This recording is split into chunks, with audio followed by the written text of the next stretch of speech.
नमस्कार दोस्तों, आज के हमारे इस वीडियो में हम आपके लिए भाई बहन के पवित्र त्योहार रक्षाबंधन की एक बहुत सुंदर कहानी लेकर आए हैं। एक समय की बात है, किसी नगर में एक साहूकार के 3 बेटे 3 बहुएं रहते थे।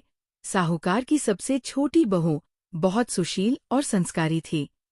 साथ ही वो भगवान कृष्ण की अनन्य भक्त थी। सावन के महीने में शुक्र दोनों बहुएं रक्षाबंधन के त्योहार पर अपने अपने पीहर जाने की तैयारी करने लगी।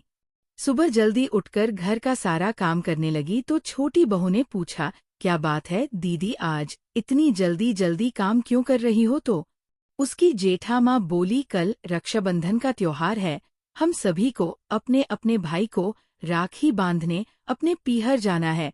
तेरा तो कोई भाई नहीं है, तू क्या जाने रक्षाबंधन के त्योहार का महत्व, भाई बहन के रिश्ते का महत्व। छोटी बहू को ये बात बहुत बुरी लगी और वह भगवान श्री कृष्ण की प्रतिमा के समक्ष खड़ी होकर खूब रोई और बोली, यदि मेरा कोई भाई होता तो आज मैं भी अपने पीहर जाती। अगले दिन रक्षाबंधन का त्योहार था। सुबह सुबह उसके घर उसके दूर के रिश्ते का एक भाई आया और आकर साहूकार से बोला, ये मेरी बहन है, मैं इसके दूर के रिश्ते का भाई हूँ और इसे रक्षाबंधन के त्योहार पर अपने साथ अपने घर ले जाने आया हुआ। तब साहूकार का बेटा बोला, लेकिन इसका तो कोई भाई नहीं है, तुम कौन हो?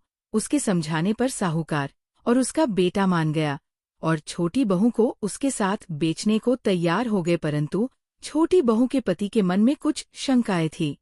वह बोला, आप इसे ले तो जाइए, परंतु इसे वापस लेने मैं खुद आऊंगा। ऐसा कहकर उन्होंने छोटी बहू को उसके भाई के साथ रवाना करा। रास्ते में चलते चलते छोटी बहू ने अपने भाई से कहा, भैया तो इतने सालों तक कहाँ थे और पहले मुझसे रक्षाबंधन पर कभी राखी बंधवाने क्यों नहीं आए? तो उसका भाई बोला, बहन मैं 7 समुंदर पार पर देश में कमाने गया था। अब ये दोनों अपने घर पहुंचे तो घर में भाभी ने अपनी ननद का स्वागत किया, खूब आवभगत करी। फिर उन्होंने रक्षा बंधन का त्योहार मनाया। ऐसे ही हंसी खुशी समय बीत गया। एक दिन छोटी बहू का पति उसे लेने उसके घर आया। महल जैसा घर और ऐशो आराम देखकर वो चकित रह गया। भाई और भाभी ने उसकी खूब आवभगत करी। अगले दिन सुबह सुबह भाई और भाभी ने उसे उसके घर के लिए रवाना किया। विदा करते समय उसे खूब सोना चांदी हीरे जवाहरात आदि दिए हैं कि थोड़ी दूर जाने पर छोटी बहू का पति बोला, अरे मैं गलती से अपना कुर्ता वही भूल आया हूँ। तब वो बोली, कोई बात नहीं, आपका कुर्ता तो पुराना था, इतनी दूर वापस जाएंगे तो घर पहुंचते पहुंचते अंधेरा हो जाएगा। लेकिन उसका पति बोला, नहीं, मैं वापस जाकर अपना कुर्ता ले ही आता हूँ।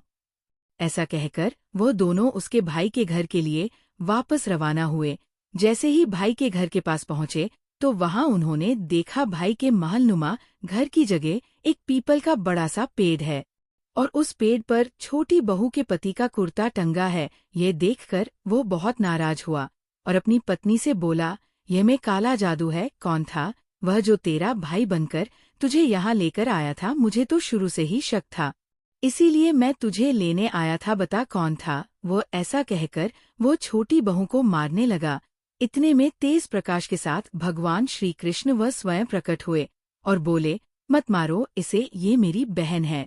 हर साल रक्षा बंधन के त्योहार पर ये मुझे राखी बांधती आई है और अब मैंने इसका भाई होने का फर्ज निभाया है, इसी मैंने अपनी बहन माना है। छोटी बहू और उसका पति हाथ जोड़कर श्री कृष्ण के चरणों में गिर गए। तो दोस्तों, कैसी लगी आपको आज की हमारी ये कहानी? हमें कमेंट बॉक्स में ऑफिस जरूर भेजिएगा और साथ ही साथ हमारे इस चैनल को सब्सक्राइब करना न भूले। जय श्री कृष्ण।